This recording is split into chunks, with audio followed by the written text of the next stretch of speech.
What's going on, Bird? What's up, Brendan? How's it going? Not too bad, not too bad. I'm back to school, so that's never fun, but we are back to practice, so that's always good. That is always good. That's Yeah. nice. Yeah. How's wrestling practice going for you?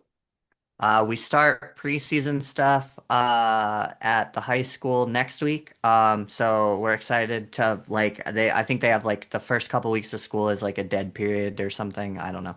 Okay. And then like I've been doing club stuff 4 days a week while I'm waiting at Darkhorse in Charlotte while I'm waiting for the preseason stuff to happen. So it's been like Darkhorse is just it's a fun room to be in because you have like some former App State, UNC, NC State wrestlers that are in there. So it's just like it's a good room and you get to be around like a lot of different like good wrestling minds. So it's fun and then I'm excited to get to start stuff at the high school this coming week too. Yeah, that's awesome. Yeah, we got back last week, and it's always good just to be able to get back to practice, and we've had some good numbers, right around 50 That's which awesome. yeah, Yeah. which is pretty good. And we haven't really started recruiting like the hallways yet. So hopefully we can get more kids out. That'll be fun, Not always the easiest task trying to manage 50 kids, but it is good.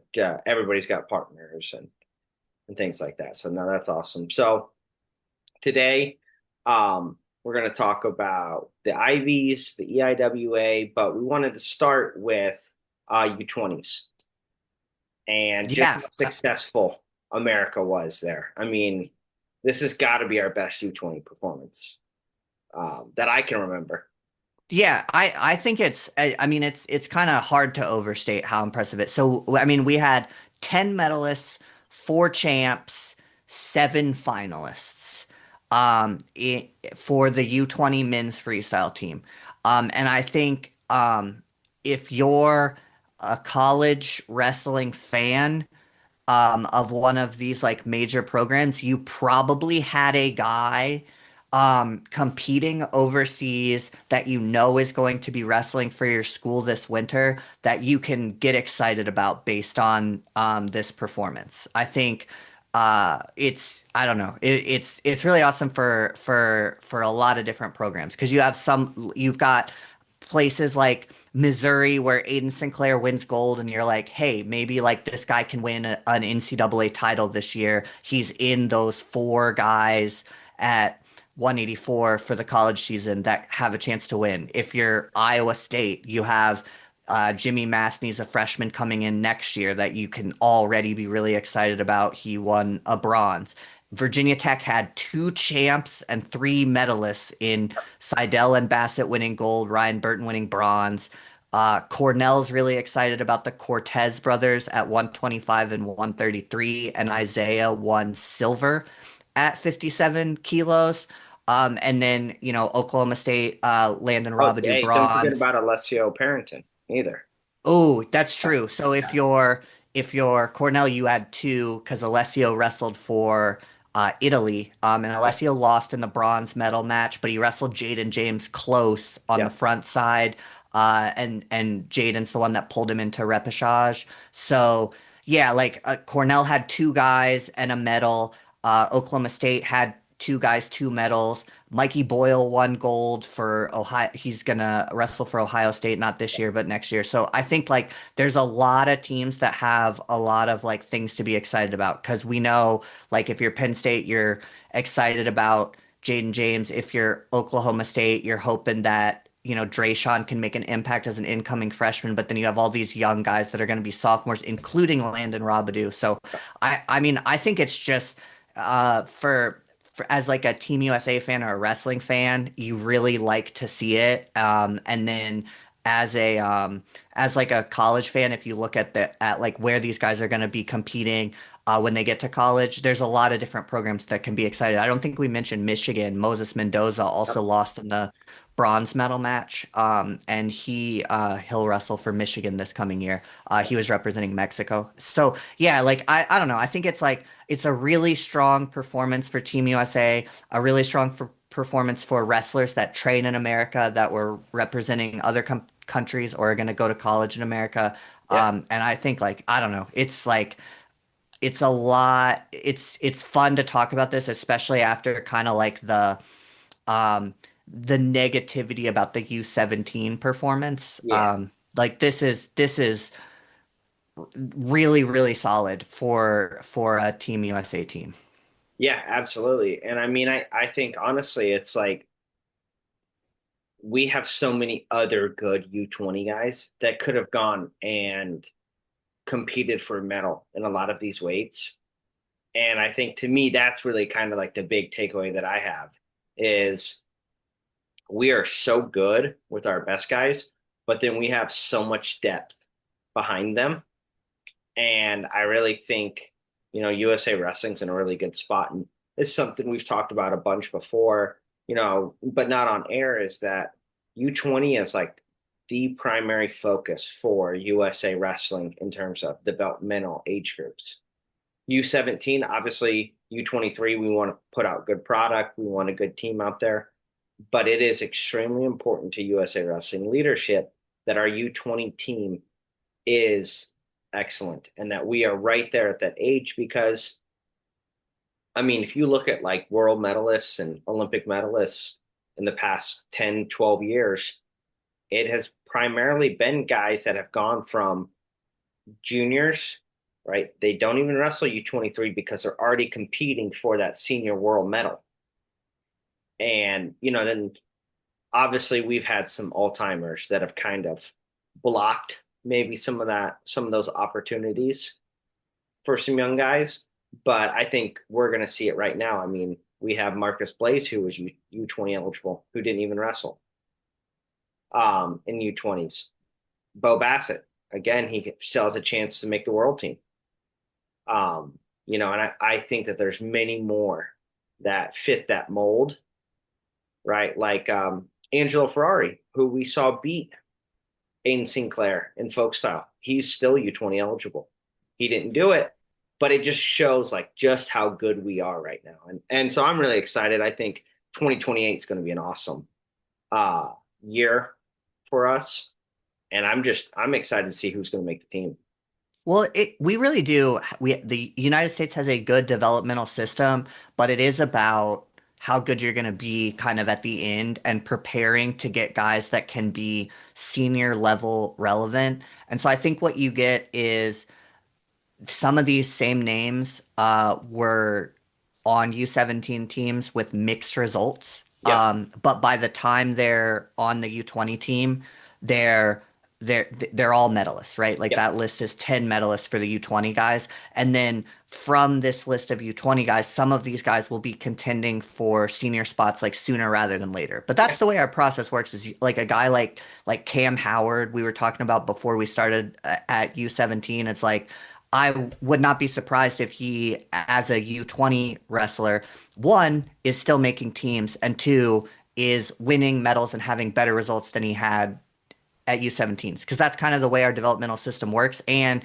he shares a club with Jaden James and PJ Duke and guys that have done it at the U20 level in the past. But then also, when you get up to U23, we kind of see it as like a little bit of an afterthought, and that's Yeah. kind of why that process is a little messier because we have so many U23 age guys that we want to put their hat in the ring for the senior level competition. And so it's like I think the way our system works, like you end up with really, really strong U20 teams and really, really strong senior teams. Yeah. And so, like the fun thing about this U20 team is it gives you a preview of the college season and the 2028 Olympic team. I think you get to think about Bo Bassett as a Virginia Tech fan and be like super excited for the college season in a couple months, but then you also get to think like, hey, he could make a senior team this year, and then it's like that's a guy that's gonna definitely be in the conversation to be our Olympian in 2028 as well. Yeah. Absolutely. And I think one other thing that a lot of people don't take into account with U17s, like, it was a disappointing, U17s compared to past standards. But, we are one of the only countries really that is like strict on the age. Like there's just certain country I'm thinking about that they always do really well at U17s, and then they never do well at U20 or U23 or seniors, right? Well, that's tip. Now I'm not gonna say that they're cheating, but it's kind of obvious that they Well, and when it's about how good you get eventually, like the age doesn't you matter. don't want to be the best 17-year-old or pretend you're 17 when you're older than 17 Yeah, to be the best 17-year-old. You want to be the best senior level wrestler. And absolutely. that's what these 10 medalists are headed towards is like this isn't the peak and we think all these guys are on a positive trajectory. Yeah, yeah, exactly. And again, that's our focus is like U20 medals are great, and they like I'm sure those guys are so proud right now, like of their accomplishment and how well they did. But like, if you ask them right now if they could trade that to like just make a senior world team, I guarantee all 10 of them would say yes in a heartbeat. And good, you know what I mean? Like, I want those guys on our senior world team or competing to being on our senior world team. And I think that's really what matters. But actually, speaking of two of those USA reps, or well, one USA rep, one Italy rep. Um, Cornell, right? With the Ivies, we see the Ivy League, right? They became their own conference. It's small. There's only 6 teams. And Cornell, when it first initially started, they were up at the top, but we've seen some strong competition for that top spot, and we think this year Cornell is going to be on top again.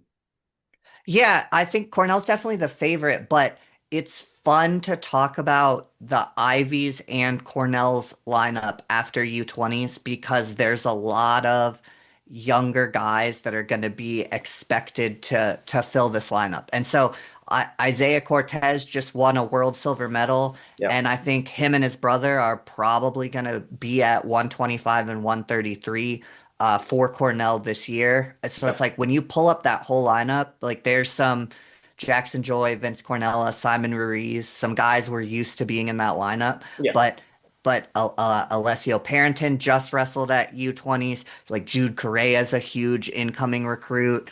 This is like a team that's got this mix of kind of like three established guys that people thought would all American last year, combined with like a lot of like young incoming talent that I think Cornell fans are really excited about. Yeah, I mean, honestly, like this is probably the youngest team that we're going to have seen from Cornell in a really long time, and I think that they really recruited to have kind of all of these guys together and to have such a good class or like two classes really.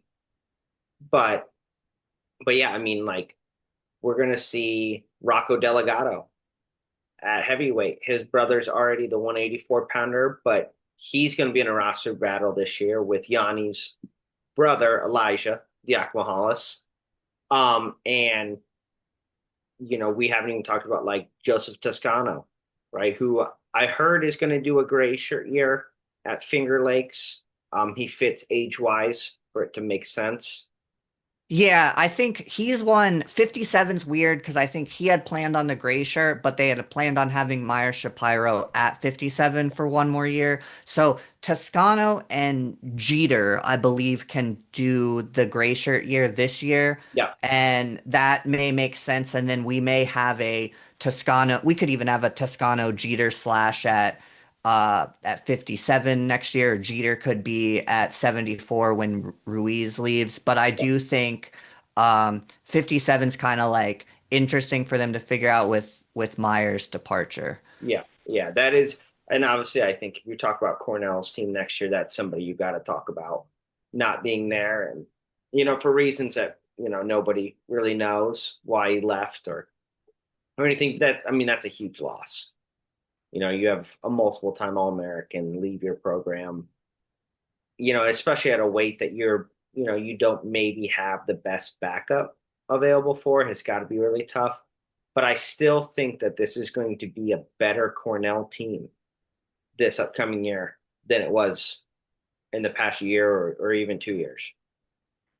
Yeah, no, I agree because I think I think if you talk about this team like in the conference, I think that some of these freshmen like whether or not they all American will be Yeah, the favorite to win the Ivy, and that's kind of I it hasn't been like that the past couple years, but I think that the with Cornell's history, like that Ivy League final should almost be like if you're Cornell, you want it to feel like it's almost like a duel between yeah, you and the rest of the conference. And I think UPenn has had some strong teams the past couple of years that have made it not quite like that. And Princeton's had always had a guy or two that's the best guy in the weight, like a Stout or a Pat Glory. But or a Mark Anthony McGowan this past year. Yeah, yeah, who still might be the best guy at 125. yeah, But, like that's him and Cortez in the finals is fun. But you would think that Isaiah and Elijah can make the finals. Cornella, Joy, Ruiz are past champs. And then like you would think that like guys like Correa, Rocco Delegata, maybe not necessarily picking them to All American or kind of holding off on their national level results, but you would think like within that six team Ivy League conference they would be in the finals and qualify and wrestling in that tournament. I think knowing this team wrestles in the Ivies and there's not a ton of automatic qualifiers and you kind of have to get to the finals to wrestle, I still think this team looks like it could have 9 or 10 qualifiers with whatever happens at 57 being the one where you would think maybe that's not a qualifier, but yeah. yeah. That's what I think as well. And then I think, that you just talked about Penn and how they've really made it competitive in the past couple of years. I don't think it's going to be as competitive this year. But I think one thing that you have to talk about is just how good of a job Roger Reyna did, and now Matt Aceveto's doing. Um, no, not Acevedo. Valenti. Matt Valenti's doing. Aceveto's across the street at Drexel. Um, just how good of a job like he's done in terms of developing this program, and I mean like recruiting class wise, you have a lot of really good. You've got Donnie Almeida from New Jersey coming in. You've got Gus Cardinale coming in from Valiant College Prep, where he had a lot of success at Fargo. You have Charlie DeSena from Lake Highland Prep coming in. There's Max Steen coming in. He's really solid from Faith Christian. And so they are kind of hitting up all of the big time programs. Your Del Bartons, your Valiant College Preps, your LHPs, your Faith Christians, and they're really getting those guys to come in and I mean they just hired Lucas Bird as an assistant coach. I think we're going to see a lot of development continue in Philly.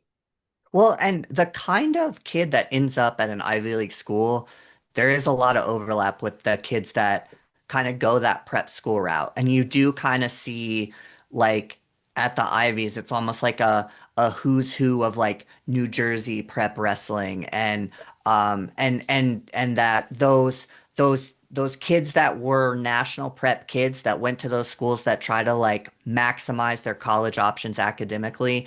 Um, the whole conference can offer things that are attractive to that kind of kid. Oh, And so I for sure. think I think you see like a lot of these programs are after the same type of kid and then it's like I think for a while, it was like when Rob Cole was at Cornell, it was like you can go to Cornell and develop into a good wrestler. You can go to a different Ivy League school and get an Ivy League education, and like we'll see. And I think, man, I watched Jude Swisher beat Meyer Shapiro when Yep. nobody thought he could beat him in the Ivy League finals. Like UPenn shows up for this tournament, and they show up for NCAAs. I think who is the it's like a 41 or a 49 that All-American out of a seed below the All-American 2 years in a row for UPenn. Oh, CJ It's a Composto. yeah, Yep. Composto. He has a Yep. brother that wrestled at Gettysburg, and it's like, I mean, I think you could put CJ Composto anywhere in that bracket, and UPenn would have him on the All-American podium that year. Like it's just Absolutely. like they have guys like that like they'll make sure they're ready at the end of the year for the postseason stuff, and like they'll go do uh like kind of exciting things at the Ivy League tournament and then the NCAA tournament afterwards. I Yeah, think no, the they're really exciting, and yeah. it all really started when Reina took over, and he really built out the PRTC, and he was kind of one of the first coaches to. He was like, "Hey, we're not yet going to be able to get those top recruits, so how can we attract them to come here and know that we're serious about wrestling?" Because that's one thing I think is like those kids that go to Christian Brothers Academy and Del Barton and things like that in New Jersey, or they go to Faith Christian, or they go to like Highland Prep. Yes, they are there for the academics, but like they want to go to college and still try to win. Yeah. Well, that And Alessio's a Del Barton kid. exactly. Yeah. Yep. Yep. And so he really did build kind of a great model, and he used the resources that they have at an Ivy League, right? One of those is, hey, we've got a lot of money, right? Yeah. And he used it, and he leveraged it properly, and I think it's awesome what he's done there, or what he did there. He's still in it like an advisory role, and now what Valenti's continuing on. Well, and then the other program I want to give like a shout out to in the Ivies is the like the Donnie Pritzloff led Columbia team. I think they got Sebastian Rivera's on that staff. You've just seen in a short amount of time the standards of that program, the expectations of that program have increased like a ton. And I think last year, Columbia beat Cornell in a duel. Yeah, And they don't even really have like those Pritzloff Rivera guys yet. It's like they kind of took what Columbia already had and developed those guys a little differently than it had been done in the past. And they got better results out of kids that they kind of inherited. And I think it's going to be exciting to see what Columbia looks like in a couple years with that consistent staff. Because Pritzloff is a guy I felt like more than earned a shot at being a head coach. And yeah, I think I even texted you when he took the Columbia job, like, I've always wanted him to be a head coach, but why go here? Like, this is yeah. like such a hard place to win, to be successful. And I think like it didn't take very long to be like, all right, like I think he knows what he's doing. I think he's got good people around him, and I think that's a program to keep an eye on, especially if you're that kind of like prep school kind of kid looking for another place that'll develop you as a wrestler. Like I think it's going to become a really, really relevant option within the Ivy League. And well, and when you text me that too, I agreed. Like I have thought the world of Donnie Pritzloff as a coach. I mean, we saw it when he was at Wisconsin. We saw what he did with Andrew Howe. We've seen what he did at Rutgers and helping, develop one of the best, well, actually probably the best team that Rutgers has ever had, their first ever national champions, all those things. Um, but it was like he doesn't strike me as an Ivy League guy. You know what I mean? He's Yeah. very blue collar, and even his guys will tell you. I listened to Caesar Alvin talk about him, and he was just like, "Yeah, he came in and it was very different. It was very different." And but I mean, he's done amazing things there. He really has, and I think he was very smart and intentional about who he brought in on his coaching staff as well. He's got Sebastian. He also brought in Jeff Buxton, right? New Jersey coaching legend, led Blair for ever and ever. And I think he's kind of establishing those connections inside a state like New Jersey, with both the public and prep school kids. And I think we're going to see recruiting really pick up for them. And I'll be super impressed, I think, when they start getting those kids, because we know he's going to develop them. Yeah, yeah. Well, they were like a pleasant surprise.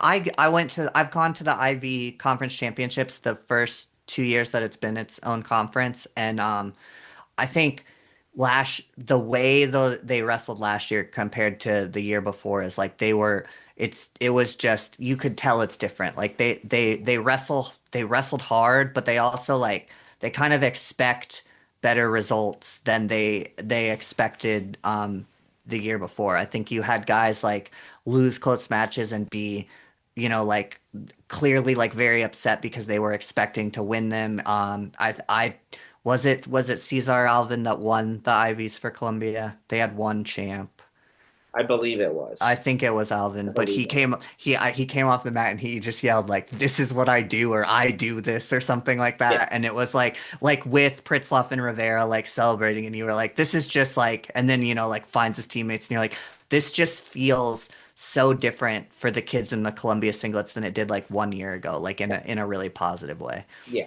So I'm super impressed with the job that they've done, and honestly, I think when like the Ivies are good at wrestling, like it's good for wrestling in general. Yeah. Well, because the national preps like has always been a route that good kids go. Yep. And so if the Ivies can continue to attract like that kind of kid, and develop them, yeah, it is good for wrestling. Like we want Cornell, Columbia, and UPenn to all have these prep school guys that are like relevant at the national tournament, that kind of come from that route and give kids other options besides these, like big state school, big Yep. conference programs to still accomplish their goals. Absolutely. Yeah, absolutely. Like and I'm super excited to see like what Brown has this year, what Harvard has, what Princeton has. We already know Mark Anthony McGowan at Princeton, so I'll be curious to see what Dubuque does there because I think he does a great job as well.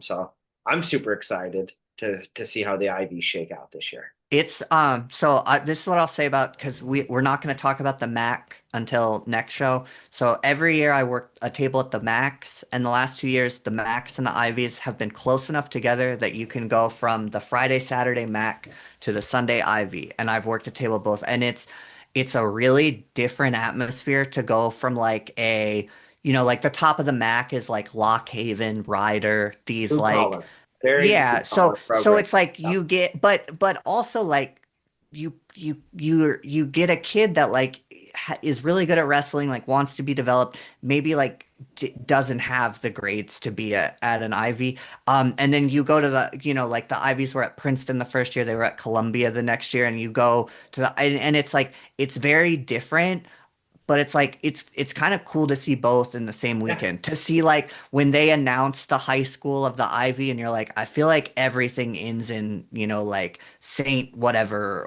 yeah, or like there's a lot of like Del Barton and New Jersey prep schools. And then you go to, like but the day before you went to the MAC and you got all these tough Pennsylvania kids that stayed close to home and went to Clarion or Lock Haven or and it's like I want all of those kids to be part of college wrestling, like all of those types of kids to be part of college wrestling and keep getting better. And yeah, I think the Ivies is like its own like cool, unique thing yeah, within college wrestling. yeah, for sure. Now the conference it used to be a part of before they split is the EIWA. And obviously the EIWA still exists. And our before it was Cornell battling um, Penn and Columbia for the top spot. It was always Cornell versus Lehigh. And pretty much since I followed college wrestling, it was always those two battling it out. That's And still an awesome duel. Like they kept the yes, duel. It's a really cool, like that's an underrated college wrestling rivalry for yeah. sure. And I think you could see it at either place, either the Freedman or you could see it. What do they call it? The Snake Pit. Yes, Yeah, it is Snake Pit. Yeah. yeah, yeah. And I watch that duel pretty much every year, and both those environments are just crazy. I mean, it's packed every year. Again, another duel that's great for wrestling. Yes. All right, So so Lehigh though is definitely the favorite of the EIWA. I think it's kind of them and then everybody else. So I think if you look at their whole lineup, there's some places where there's question marks or there's a lot of names because we're not entirely sure what they're gonna do. Um, but I mean, you return All-American Luke Stanich, All-American Nathan Taylor. I think Rosinski was a round of 12. Yeah, I believe it. Like this is a team that has some like nationally relevant guys. And then like I think you could see 7 to 8 qualifiers from this lineup the way we've got it kind of projected out. Yeah, absolutely. And again, it's just much of the same. Even with Santoro retiring, it's going to be much of the same, right? Dylan was their longtime head assistant coach. Program's going to stay pretty much the same. Um, yeah, I mean, I obviously losing Crookham is not great, but he hasn't been in the lineup for them. Um, Yeah, I feel so like it's a little bit different the kind of loss because that Crookham is because it's like, you know, Smith, Ethan Smith, and Matty Lopes were kind of like splitting time at 33 because Crookham was hurt yeah, last year, and so you're yeah, like if Crook a healthy Crookham is better, but you haven't had a healthy Crookham except like 1 year at yeah, NCAA. So yeah, I think like you should be excited about Keanu Dillard as a freshman. Got a UNC transfer to kind of like fill a hole at 49. yeah, Pretty solid dual team no matter what they do at 65 and 74. And then you've got some like high end All-American, like I mean like we would say it's Luke Stanich and Bo Bassett are kind of like the two guys at 141 yeah, unless Jesse Mendez is also there. yeah. Which, Which speaking of that, yeah, I don't know. Could go who 49, could knows not get a what's fifth good? year. Yeah, Who who knows knows? what the NCAA Yeah. is doing? Yeah. And So well, not even the NCAA. I'm sorry, not the NCAA. What these judges are doing? yeah, that's Because fair because the NCAA knows what it's doing, and he's yes, not supposed to have a fifth year, but the judges can't decide if he does or not. yeah. Yeah. I mean, dude, it's literally we're texting like in the same week about how we're so excited about this, and then we're texting 2 days later about well, we don't think they're going to be able to wrestle. Who knows? Like at some point they have to figure this out because like the kids have to like be enrolled in school. Well, and like I think I texted you. I think I told you. It's like I would love to see Levi and Jesse get to be back because Yeah, it makes some crazy like brackets. But I mean, I also don't want guys that have played NFL preseason games going back to college football, which I think is like the root of the lawsuit. Like it's yeah. not Jesse and Levi asking to come No, back or not come back. It as always, the NCAA decisions don't actually have anything to do with wrestling. no, we We just get just the talk fallout. about yeah, Yeah, we just talk about the fallout afterwards. But like, so it's like I don't know what will happen, and I think if Levi and Jesse don't get the fifth year, that's probably what makes sense for college football. And if they do get the fifth year, then college football probably becomes like a giant mess, but at least we get those guys in the brackets one more year. So yeah. I don't Well, know. it's like when we talked about it initially, we were like, oh yeah, if anything big comes out from news wise, we'll make sure we talk about it in the podcast. We couldn't. We'd have to have like emergency podcast 3 times a week just to talk about the NCAA and what judges. I mean, like they're putting temporary restraining orders and all kinds of stuff against the NCAA. I don't get it.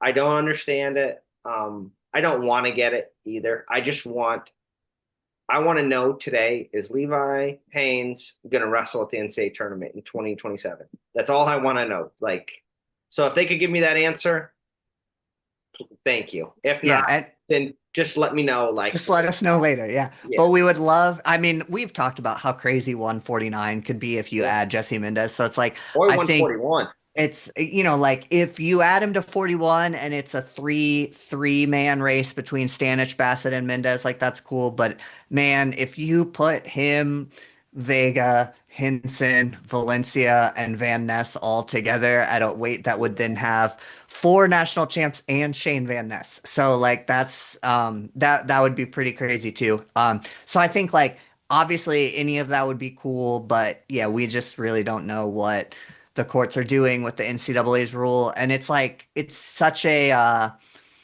it affects basically two college wrestlers, and it's such like a short-term thing because everybody after Levi and Jesse knows exactly what the NCAA eligibility has been changed to and how it affects Correct. them. Correct. But yeah, so I'll be very curious to see how Lehigh's team is this year. Again, we think it's going to be the pretty typical solid Lehigh, um, anywhere from like 2 to 4 All-Americans. Just what we've expected from Lehigh since we've followed wrestling. Two programs that I want to talk about, and I'm going to talk about them together because they're 2 of 3 programs in Division I wrestling that follow this model, and that would be West Point and Annapolis Army and Navy, are 2 of our 3 service academies. I think they're set up pretty well to battle for second and third in the conference. They traditionally are, kind of right there with Lehigh, just a step behind. But I just really appreciate the model that they operate under. And I'm sure Troy Nickerson and Kerry Colat would like to tell me some things that they'd probably like to change, and I get it. But there are a lot of positives that come with that. One of them being they both have really big rosters, and I think that that's great for college wrestling. That was one of my biggest disappointments with this whole change in NIL and collective bargaining and all that is, again, we dealt with the fallout from football. And I think, if you want to have more kids on your roster, like, then more power to you, and you should. And I'm happy that Army and Navy are going to be, not falling into that, and they'll be sticking to having the big rosters that they traditionally have. And again, I mean, they always have a guy or two that's competing to be an All-American. And they always send out a tough lineup from 25 through heavyweight. It's always somebody that is really good, national qualifier caliber kid. And I just think that they both do an awesome job. So I just want to give them both a shout. Yeah, honestly, they can attract a similar kind of kid to the Ivy Leagues that we were Yes. just talking about. And I'll just use the Noggle family, like Carter Noggle, All-American at Air Force, which I know is in the Big 12. Yeah. But All-American at Air Force last year. His older brother Coleman goes to Harvard. Yep. And so that's a family that they wanted to go somewhere where they can, like continue to wrestle at the D1 level, continue to progress and develop as wrestlers, but get an education that sets them up for a life after wrestling. And both the service academies and the Ivy League institutions do that in a unique way. And Yeah. so I do think that you get wrestling families that, have made sure their kids know that academics are important, that end up with Army and Navy and some of the Ivy Leagues on their short list when they're deciding where to go for college. So yeah, it's definitely, Absolutely. They yeah, definitely attract, they have a certain element where they have a lot of crossover. yeah. And then I'll say, I think they do a really good job recruiting here in the South.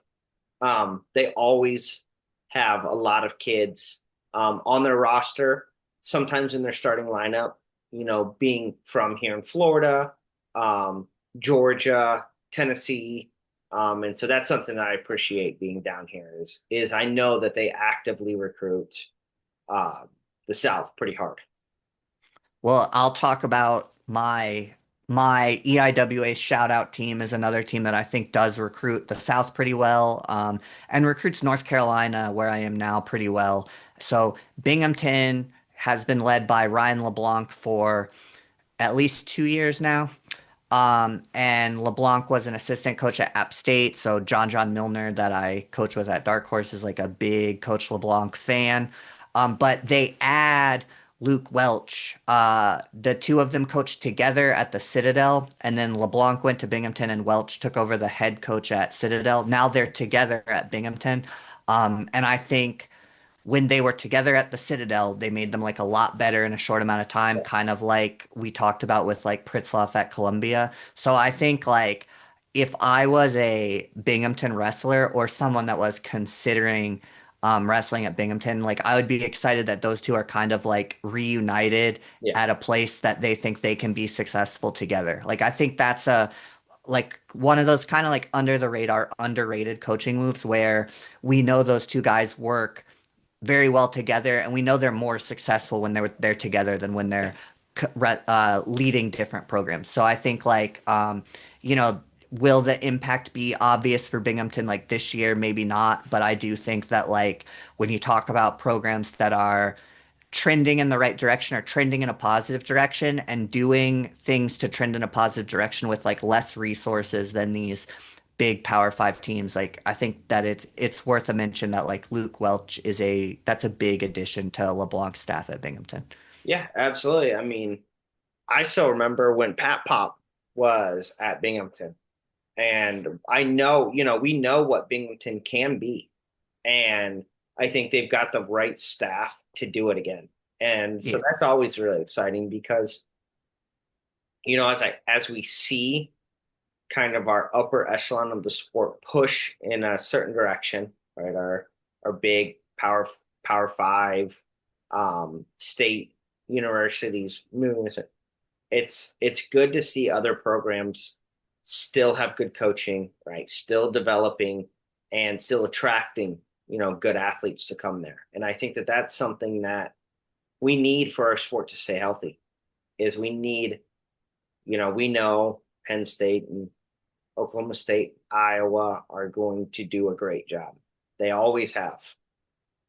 But we need these other programs to be developing guys in order for our sport to be interesting. And I mean, honestly, just for the health of the sport. I'll be curious to see kind of how the EIWA shakes out because it's a relatively large conference. And so there's always the potential for upsets at the conference tournaments. When you get over that 8 mark, to me, that's when things can kind of get interesting at the conference tournament. Yeah, because I think a lot of the Ivy League upsets happen like in the finals or in the semifinal. It's 6 teams. Like that's basically the only 2 rounds that happen. Yeah, But yeah, when you get the EIWA, the MAC is kind of like this, where you get a lot of rounds, a lot of wrestling for a conference tournament, and sometimes the perception of the best one or two guys compared to the rest of the conference is really different because not everybody earned an AQ spot, but they're all D1 guys that are used to wrestling at that level. So you can definitely get some interesting early round results in a big conference like the EIWA. and speaking of the MAC, we'll be talking about the MAC and the SoCon next week. Those are the Um, last 2 conferences left, I believe, yep, correct? that's it. So, And so then, we'll do, and we'll talk about the front runners of both conferences, but I do think this is one where, um, I work a table at the MAC every year. I've done it longer than the Ivies because it's been a conference for a lot longer than the Ivies. So, we can kind of talk about, the programs we're familiar with in that conference from, like proximity and things like that. And then like same thing with the SoCon. yeah, App State's obviously the front runner in the SoCon, but you also take your kids to the camp at yep, App State. I coach with a handful of App State alumni. Um, and then I'm super close to Davidson, another like SoCon team. So I think that episode will be a little bit of preview, a little bit about kind of how some of those programs in those 2 conferences have impacted our coaching careers, our high school programs, and things like that as yeah. well. And then after that, I was thinking we talked about doing it, kind of our predictions. So you mean all American predictions, weight by weight? Weight by weight, All weight by weight. right. Well, That might be one of those where we like take a week off and then do it so that we can well, be as prepared as possible because I that's going to think take a lot of research. I think I'm somewhat prepared to do it, but I do have Levi and Jesse in brackets in the way I've done it. So, You know what? um, I'm going to have it based off what some federal judge has told me based on that day.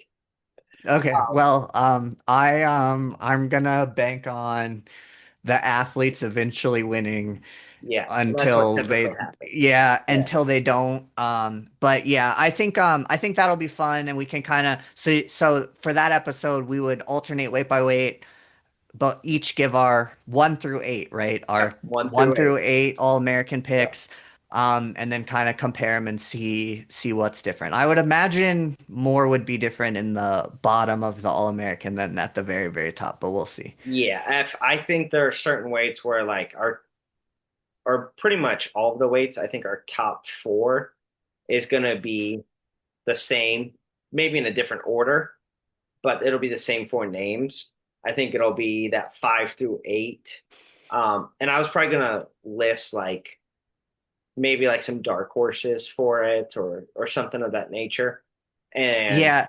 So what I have now that I'm still like updating is I have my picks for 1 through 8, and then I have like names under the 8 that I like didn't want to leave out. yes, So there's some weights where I only have 8 names, and there's some weights where I have like 14 names, and yeah. I'm not sure if I've picked the 8 I want to pick yet. Well, and that's the Um, tough part is because like I'll say like 133 and 149. I mean, we could just use those right now. We don't have to go in depth. Like there's a lot of really, really good guys, and some of those good guys are not going to podium. I mean, like yeah. there's only 8 spots, and there's you know 13 good guys at 133. I'll say. I don't Yeah. I think I actually have 11 at 133, and I think my largest is 149. Yeah. But yeah, it'll be interesting. I think that'll be an exciting one to talk about and kind of be able to look back on at the end of the year. And obviously, we can update them. I mean, we don't have to. Yeah, I would like the opportunity to revise them the minute we know Levi and Jesse are not wrestling. Yes, 100%. But You yeah, know what? like, I may make well, two base at one. I don't know because I think Jesse well, wrestle I think 141. I think what we should do is we should do like what we think before the season starts, and then we can pick a time to revise it, because I do think that there's um some projection. Like, I'll tell you, I bumped Stanford's lineup to put Parco in my Yeah. predictions. So like there's some like kind of like you gotta make a forecast of like I have Parco at 57, and Yeah. then I don't have any inside information. I just think that's what makes How sense for about them. we? How So about we I do think we this? do it the way we think makes sense, and then we'll give ourselves time to, because once the season starts and the duels start and we see what weight guys are actually Yeah. going, because we may have the same one, but I have Ono and Blaze both in Penn State's lineup, and I Yeah, think, I do too.